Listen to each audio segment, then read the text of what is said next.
Hi there, welcome to the Nitty Gritty Writing Podcast. I'm Simon Canton. And I'm Dave Higgins. And this week we're going to be talking about force multipliers. But before we do that, we'll do our usual weekly update. And Dave, you can go first. Right. It's been 2 weeks since I was last time, I think.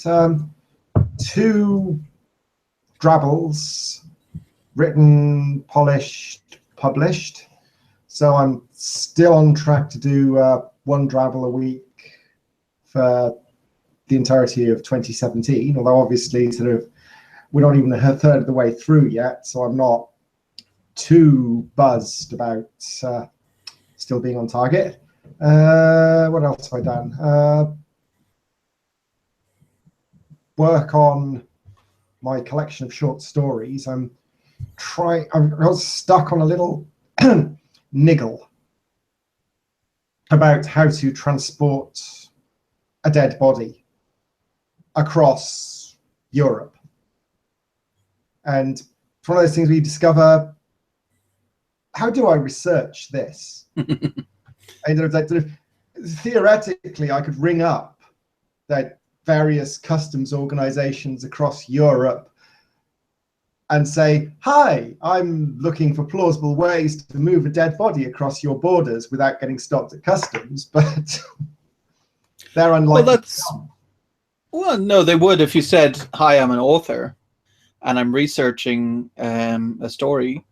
Like Dave Wright from Self-Publishing Podcast, he used to be a journalist. He says he just does that. He just rings up a policeman or rings up a whoever and says, I'm an author and I'm researching this about grisly murders or something, and can I have an hour of your time I'll buy you a coffee and just ask you questions.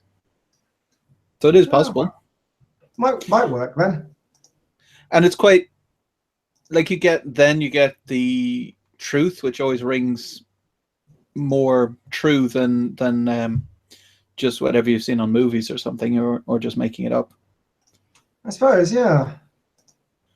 Like a thing I read on Quora this week was about a guy was saying that drug dealers tend to have that fart gas stuff that they sell in joke shops, because when you spray that, dogs can't smell drugs. It smells disgusting, and they just say to the police officers who are raiding the place, oh, I'm sorry, our toilet's overflowed or something. And the smell masks the drugs. Ah. And that's the kind of detail you would never think of as an author, but then if you talk to a police officer or I don't know, it'd be a bit difficult to find a drug dealer. Maybe you're a former drug dealer. You might get those details. Yeah, that's thought. For me this week, it's just been programming, so just skip over me. One thing that was quite cool was a colleague was asking me, can I see all your books? So I showed him my website with all the books. And he went, oh my God, look how many books you've got. So he was bowled over by how many I was selling a day and how many books I'd written. For me, because I'm in my place, I'm like, oh, why haven't I written more? Why am I writing now? Why am I selling more now? But for him, it was like he has never written a book. So he was just like, wow, you've got 15 books. That's amazing. Mm. So, yeah, just another reminder to kind of not lose perspective of where you started. Like when I started in 2013, I had no books out and I always wanted to be an author. So, yep. Anyway, the topic for this week is force multipliers, which is something I've brought up before. And it's a military term, or I think that's where it originated, which means any attributes or collection of attributes that significantly increase the effectiveness of a person or persons. So in the case of the army troops, like if you have night vision goggles and the enemy doesn't, and you're fighting at night, well, obviously you're way more effective. Each man is then worth, 10 or 20 or whatever it happens to be. And I think it's quite a useful term. I've been going back to it so often that I'm kind of thinking it should be my term for the year. People choose a word for the year to encapsulate what they're trying to do. Mm-hmm. And because I'm programming all this stuff, it's essentially trying to be a force multiplier, trying to make it so that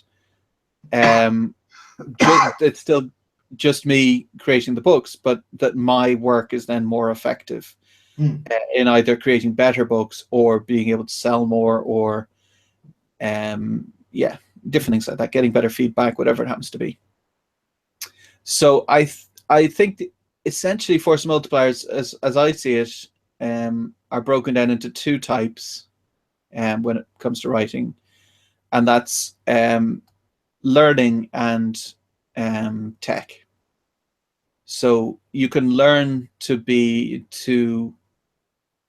say you didn't understand story structure or sentence structure, I mean, and you learn to write better sentences and which kind of sentences you can blend together and what a semicolon is and what a preposition is and all that kind of stuff. That's a significant force multiplier, because before you would be writing stuff and the reader would be constantly jarred because the sentences weren't correct.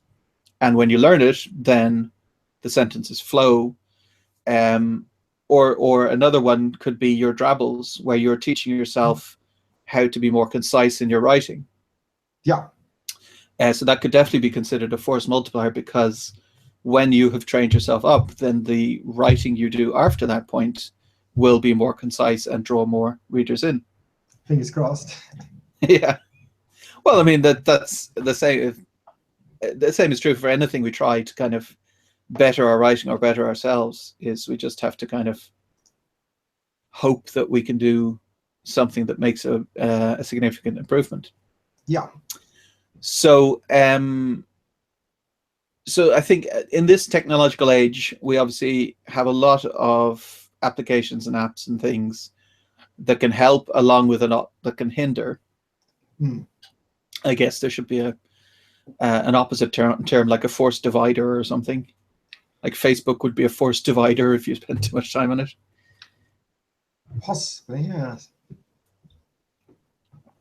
But the one that sprang to mind was Scrivener, which I think everyone pretty much knows about. So Scrivener, if you haven't heard of it, is like a word processor, but specifically designed for writing books. And it allows you to organize your book in a way that it's easy to get to different parts of it, different chapters or different scenes, or whatever it happens to be, and also to compile it and format it in a way that all the different e-retailers can consume. So Scrivener would be a significant force multiplier, because otherwise you would be doing what Dave tends to do, which is to construct a Mobi or an EPUB from scratch. So that for you, Dave, you have the technical know-how to do it, but some people would be like, I don't know how to do that, and then they can't put their book up. Yeah. Or they have to pay for someone to do it, or they have to spend a month learning how to do HTML and CSS. So there's applications like that. I've heard of Vellum. I haven't used it. Obviously, I don't have a Mac, so I think it's only on Mac at the moment. I heard it was being ported, but I'm not certain if it's been done and if it's actually full release, or if they've just beta ported it. Because from what I've heard, it's like the formatting dream application that you can take text and format it for paperbacks or hardbacks or ebooks, and it's essentially does what you do manually, but in an app. I don't know how effective it is. As I say, I haven't used it. I don't know. I've tried outputting from an EPUB from Scrivener and then just tidying it up. And it took me longer to clear out the extra stuff that Scrivener puts in, because obviously it's coded to do everything a particular way, which means it doesn't always do it the most efficient way. So streamlining an EPUB that comes out of Scrivener takes me longer than doing it in the first place. So I'm always wary of these, you just put your text into the GUI and press the output that you want and it spits it out, that it's going to be doing it in a rote way that puts cruft in, because it's trying to cope with every eventuality. So I don't know what Vellum does, because I don't have a Mac. But all I've done is I've seen, I think, a few screenshots or maybe a short video or something, but from what it looked like, it was essentially a HTML and CSS editor, but just formatted to look like a book. So you would define your heading style, and you would define your text style, and say how big you want your margins and things like that. And then it would create an EPUB or a Mobi based on that. But as I say, I haven't used it, so I don't know. I agree that the Scrivener files, the Mobi especially, EPUB's not too bad, but the Mobi especially is huge compared to what it should be. Like, it's just like you output a Mobi from a book from Scrivener, and it ends up as 2 megabytes or something, and it's just a bunch of text with, you know, some fonts. It's not something that should be 2 megabytes big. But as I've mentioned on previous podcasts, it's also not something I'm that bothered about, so I just let it be. But one thing I've been thinking about as well, which goes counter to that point, is that perhaps we should be thinking about things as if we're going to sell 1 million books, or as if we're going to be massively successful. Because I think there's a tendency on most people's part, when they're at our kind of level, to take shortcuts and to kind of skip over things, because we'll assume, well, you know, I'm not going to sell many books, so it doesn't really matter. Like we talk about the paperbacks, the fact that we're not going to sell too many paperbacks, but we're still putting the effort in to try and make it as good as we can.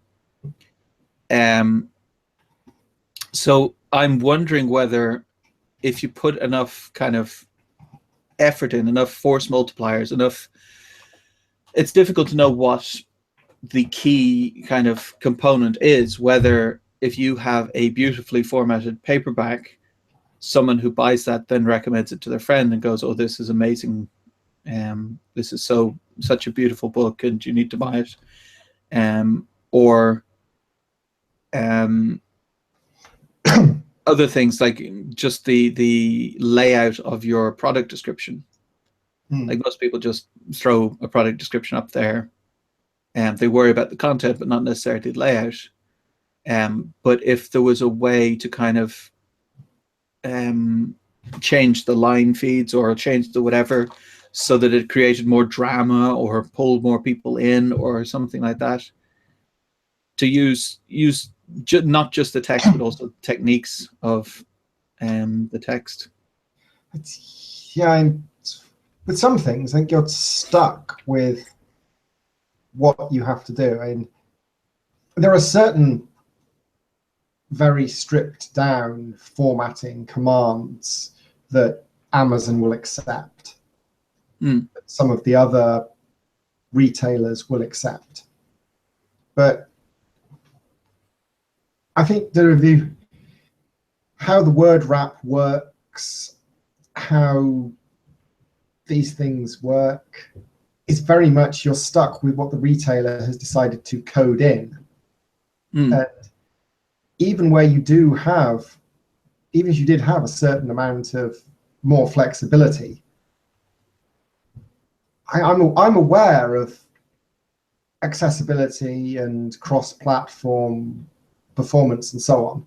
So I'd think, well, I not only have to make this look good on a big sort of 24-inch monitor, it also has to look good on the mobile version and the tablet version and everything. So once you take into account reflowing over all of the devices, I don't know if I could make it put the code in so it looked good for all of them. I'm not necessarily talking about that so much as, I guess I phrased it badly, that you have certain concepts in your text, in your product description, and you can paragraph, and you can also put in bold, and you can put in italics and things like that. So there are more tools than we necessarily use. Usually we just copy paste in the plain text with some carriage returns. Yeah. But it is possible for us to put in bold and italics, things you wouldn't necessarily do in the book itself. But you could put in, like, to highlight a phrase, you could make it bold, for instance. Which, I haven't seen done. But anyway, we're kind of straying away from the topic. So that's something I've been considering a lot lately, or the last few months, is what we have available to us and how we can use those as force multipliers. So the first step on most of these is either advertising or keywords. Either someone searches on the Amazon search and gets our book up, or they see an ad on Facebook or on Amazon or wherever it happens to be and see our book that way. And so people have been mentioning recently that the Amazon ads are quite effective. Ed even was saying, because he then gets feedback on which keywords were the most effective, that most people clicked on in order to then see his book.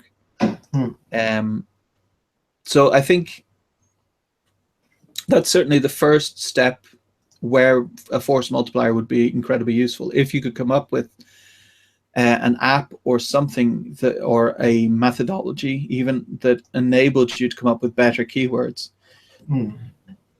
Because we've tried a lot in the past, and I can't say that what we've found has necessarily moved the needle very much. Yeah. Don't know. It's hard to tell. The word free did. Yeah. When we were allowed to have the word keyword free, that had a major effect on my sales. Yeah. And our joint sales. Yeah. But then Amazon said, no, you're not allowed to have the keyword free. And that was the end of that, except that I see people on Facebook groups and things like that saying, oh, I'm having 200 downloads a day because I've got the keyword free. So it's not universal, which seems like Amazon should have a filter that just says, if you're perma free and someone types the word free, or if the book is free at all, it's in a KDP deal or whatever, that it pops up. Not that it should rely on the keyword, but it's not like we can decide what Amazon do. So if there was a word out there, which we've talked about before, that was or a combination of words that was the equivalent of free, that would have a significant effect on our sales, without anything else changing. So a potential force multiplier there would be something that could tell you what good keywords were, which I don't know if I've talked about on the podcast, but I found a few different keyword tools, but so far none of them have been as promising as I'd hoped. Really what I want is something I may have to build myself, which is something that goes and finds the keywords for you, that you give it an idea, like you say cyberpunk, and then it goes into thesauruses and dictionaries and all kinds of things and finds anything vaguely related to cyberpunk and searches every single one of those on Amazon and says, okay, here's my results, here's what I think is best. And then you can go through and say, well, that doesn't apply to my book, so I can't use that. Or maybe if it finds amazing keywords, you go, well, I could write something. I could write a book that matches this keyword. If it's, if it's potentially going to sell 100 copies a day, well, then it's worth investing a couple of months to write one. Maybe, yeah.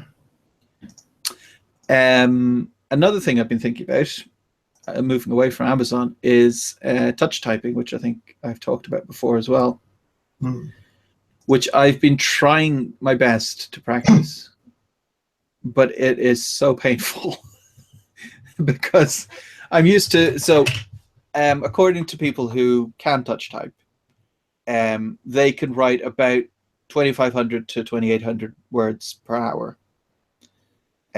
Whereas I can write about 1,500 words an hour. But if I'm writing an action scene, or it's getting to the end of a book, or something exciting's happening, then I can get up to 2,000 something.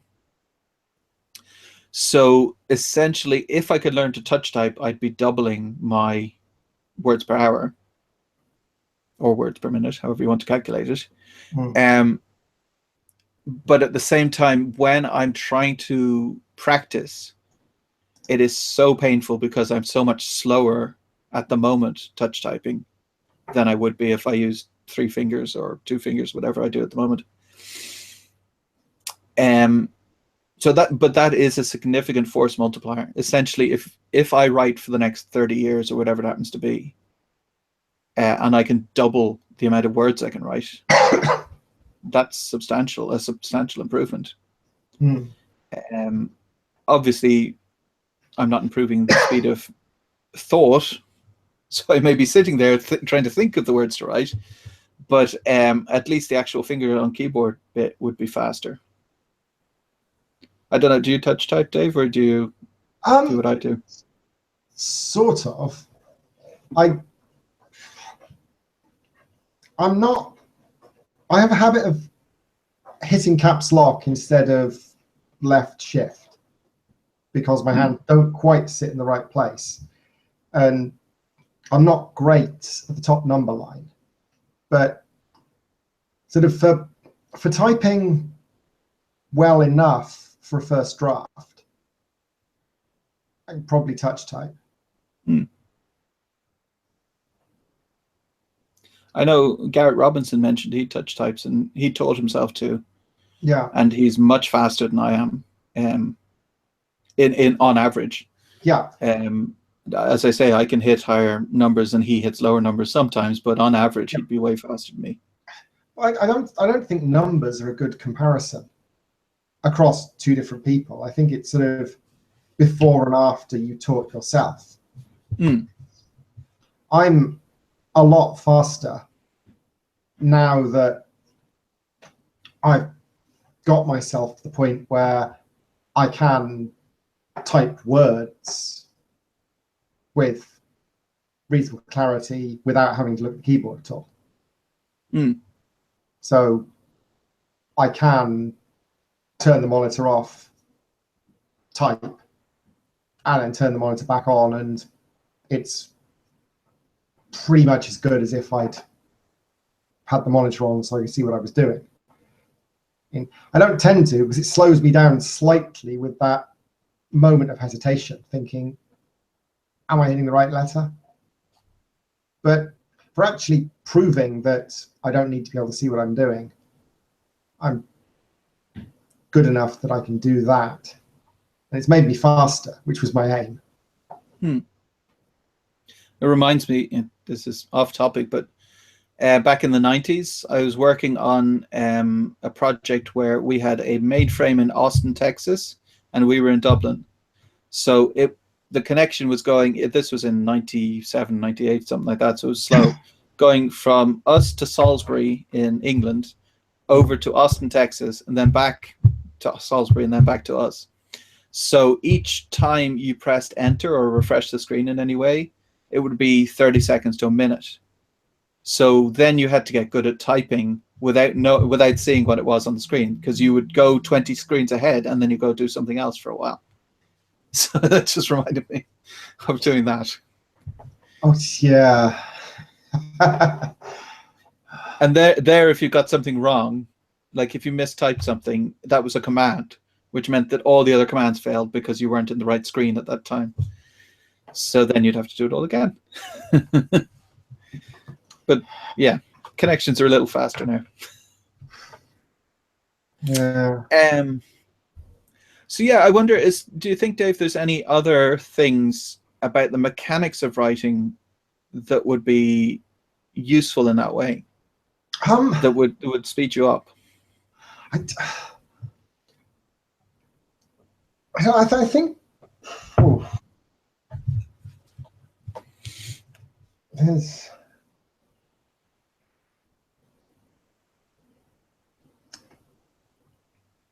think that some building the system so it doesn't lag would potentially speed me up, because sometimes if my computer decides it wants to do something, like run a backup, that will cause whatever I'm typing in to lag enough that I'm typing faster than it displays on the screen. Mm. And so I end up with mangled text because sometimes it doesn't register all of the key presses. So certainly with a system that's got the specs to go faster than I can type would give me a slight edge. So that's straight mechanics. Touch typing. Training yourself not to care about mistakes, I think. Because I'm generally okay with spelling glitches, but a certain density of spelling glitches will build up to the point where they fill my mind, so I can't concentrate on moving forward because my mind's screaming about all of these errors. So I don't know whether that's just getting better at typing or whether there's a separate training myself to ignore the issues better than I do. Yeah, I mean, that almost sounds like your turning off the screen would help, because then you can't see the errors. But I can't see the errors, but then, like I say, I've tried turning the screen off, and at the moment, I know I can do it, but I feel I'm making horrible errors. So my mind goes, you've got to think more about which keys you're hitting, which slows me down more than occasionally having to like pause to clear my mind of, you've got to fix the errors, you've got to fix the errors. So I don't know whether that's just a case of learning to touch type better so that I don't make the spelling errors, or I can type the screen off as fast as I can type the screen on, or whether there's a separate thread there of learning not to care. Certainly, I think either. Yeah, go ahead. Certainly, since I stopped caring about my first drafts being good, I've written faster. So I mean, that's a prime thing, I think, for any author. Yeah, but sort of in terms of meta, getting rid of the getting to the point where you feel that deep in your gut that actually, until you decide to share the work with someone, it doesn't matter if everyone else in the world hates it and you hate it too. You just write something and then fix something, and then once you fixed it to the point where you are happy to show it to people, that's when you show it to people, and no one is ever going to know that that took you 5 drafts or 3 drafts or however many it took you, or that you cut the entire scene about the juggling penguin. I heard an interesting anecdote about that, where I'm just hearing an echo, sorry. So the Full Monty, the movie The Full Monty, they said when they made The Full Monty, it was so bad that they were considering just binning it and not even releasing it. They said, this is just unwatchable. And there was a producer, I think, or someone who was involved, who said, can you give me the raw footage and just trust me, just let me have this editor who knows what he's doing and give me all the footage and I'll make a movie. And they made The Full Monty, which is a great movie. Yeah. So that's exactly, to your point, exactly what can happen, that you can have something that's appalling, that doesn't, they're considering, throwing it away. Yeah. And with a bit of editing, it becomes a classic. So anything can happen. And the point with a first draft is to get yourself something you can work with, get yourself the raw footage that you can then fix. Another thing I was going to talk about was dictation. So it didn't work for me at all, because it would make mistakes that are more than spelling mistakes. So if I type fast, I might misspell something, or change something in a non-significant way. Whereas dictation was changing things in a way that I would not be able to interpret it later. I would not be able to figure out what I meant. And not all the time, but maybe 10% of the time. Yeah. So, it would 9 sentences would be fine, and then the 10th sentence would be complete garbage that I couldn't figure out what it was meant to mean. Which then meant that it was taking me longer in overall, because I would have to create the first draft and then go back and fix it than if I just typed it. Yeah. I think that's another force multiplier, that focusing on the goal rather than winning the stage. Because writing a terrible first draft is perfectly acceptable. Like, first drafts are probably always going to be worse than the final product.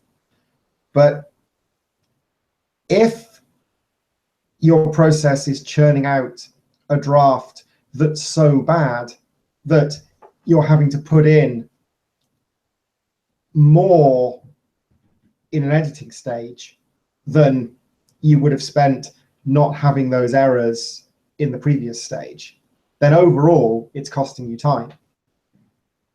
So I think, as well as learning to cope with your draft being imperfect, another force multiplier would be to learn what sort of things slow you down overall. Like the classic ones, the pantser versus plotter, that some people, they will work out the plot in advance. So if they try to just write the first draft without a detailed outline, they'll get stuck. And they'll move very, very slowly through the first draft because they're constantly planning, okay, what's going to happen next. Whereas for a pantser, they can just whip out a first draft and they've written it, and then they can go back and fix it. But some people have learnt or picked up or taken the wrong route. So you teach yourself to write a really fast first draft, but then you're effectively going back and having to write a very detailed outline to try and fix that first draft to the point where it's a readable book, where writing the outline first and then basing a first draft off it for that person would have been faster. Yeah, I mean, and to that point as well, so it's about who you are. And certainly another force multiplier based on that would be, so they always say, write what you know. So if you, for instance, wrote a book about a lawyer, or like John Grisham has written multiple times, or I wrote a book about a computer programmer, that's another force multiplier where we would have details that everyday people in other professions wouldn't know, that we can put into the book without having to do any research at all. Or to take another angle on it, us writing fantasy allows us to avoid doing research, other than us having read lots of fantasy. So that's another force multiplier where we're cutting out the whole research stage that might take, if we were writing a gritty, hard crime novel, we would have to figure all that stuff out without having been in the police or anything related. So that in a way is a force multiplier because we're cutting out quite a lot of work. Cutting out quite a lot of work there, but also you've got to invent a lot more too. Fantasy world, you've got to invent the entire world. Whereas Ian Rankin, writing the Rebus books, he has to do more research potentially on how real police work, but he's got all of the answers about what does this street in Glasgow look like, what's the train station called, and so on. So yeah, it's always a balance. I think it's so possibly the meta multiplier, as it were, is self-acceptance or self-knowledge, knowing what you're good at and accepting that it's perfectly fine for your process to focus on what you're good at and be designed to not rely on things that you're not good at. So it's perfectly fine if you're not great at complex mind games for you not to have a 6 nation states, all with warring Senate style political thread running through your fantasy. You can just write man with a big axe smashes the enemy. And that's as fine as being able to write House of Cards set in a desert planet, which is pretty much what Dune is. To that point, I think it's worth ruling things out, though. So not assuming that you can't write something either.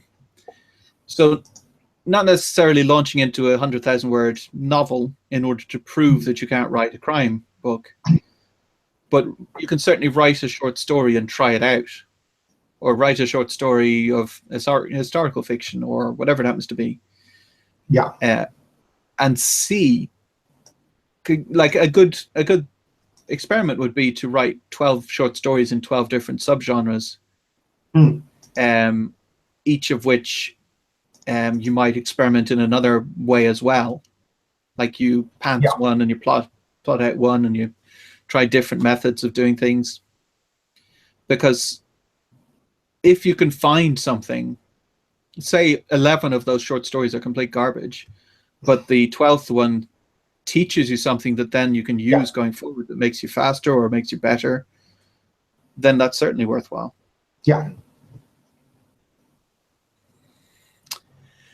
The only other thing I was thinking of was location, which I think is a temptation a lot of the time to set things in LA or New York or wherever, because it's something we see all the time. You don't see things set in Fredrikstad or set in, Dublin or wherever it happens to be as much. There's some stuff set in Dublin, but there's never anything set in Fredrikstad. So I think that's another important thing, that you have details about the world around you that you think are boring because they're your normal world. And you think New York is exciting because, I've never been to New York, it looks really cool. But a New Yorker would be, I wonder what it's like in, slow kind of relaxed Fredrikstad. So you can add things that would attract a lot of readers, and as well people who live in Fredrikstad might go, I want to read a book about my own town. So that's another aspect as well. So that's essentially what I've been concerned with the last few months, coming up with various ways to make the next, as I say, hopefully 30 years of writing more productive at the sacrifice of a short-term goal. Essentially eating the vegetables before you have your dessert or whatever. Yeah. Hmm. Like possibly there's another force multiplier in there. It's a slightly obscure one of endurance. That if you accept it's not going to work straight away every time, that you're going to have to do things that take a lot of effort and don't necessarily get you a payoff straight away, or might not get you a payoff at all, then that puts you in the situation of pardon me, being able to take risks if you really need to. So if you've trained yourself to do things, even if they're not going to advance your immediate goals, then if you do suddenly spot something, such as someone reviews one of your books with, "This is great, apart from the fact they're terrible at this," then instead of being caught in the trap of, well, do I carry on writing the books that I like writing, or do I try to fix that problem? You've already trained yourself that, well, I'm prepared to sacrifice 6 months of productivity to make myself better for a decade's worth of productivity. So you can just go into it straight away without the agonizing over whether or not you should do it. Yep. Grant, I think we kind of talked through the topic. Was there anything you wanted to add at the end, Dave? I don't think so, no. Other than, of course, to buy Shiny New Swindle, because I haven't suggested people do that for a while, and they should. It's great. Well, that's part of the reason why I want to come up with Force Multipliers, is because I want that book to succeed, because I know that it's to have a little bit of self-belief for once. I know it's a good book. I know the prequel is also good. I just need to find a way to sell the bleeding thing. Yeah, I need to find the customers. Now this is the thing. There are things you write where you accept that it's not great, that it was an experiment that didn't quite work, and you put it in a folder somewhere. But also there are things that are well written. They're exciting stories, the prose is good, and it still won't sell because you haven't found that way to get it in front of the right people. Yeah, which if we were going to learn anything, I think you and I, it's how to find the correct readers and get them to read things. Yeah, would be the thing to learn. Yeah, because I haven't found something that works for me, because if I say, well, get all of your friends to review it on Amazon, that was fine 5 years ago. But now with Amazon wiping out entire book catalogs because someone's got someone they know to do a review, so they go, well, you're gaming the system, so we're going to suspend your account. So, you know, it doesn't really work anymore. And also going around to all my friends and going, hi, can you write a glowing review of my book, feels a little bit too pushy for me. Well, I mean, that's the thing. I think everyone has their line. Some people are willing to just buy reviews or to do whatever they want to earn some money. But I think there must be ways to get better results without a significant inflow of money, because I don't have massive amounts of money to spend on advertising or whatever. Oh, and without feeling scuzzy. Like there must be a nice way to get more readers. Yeah. That just requires a bit more thought than I've necessarily put into it yet so far. Or as I say, coming up with a app or something that does the thinking for you. Anyway, we'll probably call an end to it there. Yeah. Thank you all very much for watching, and we will see you next time. Oh, and next week we will hopefully have a special guest. See you then.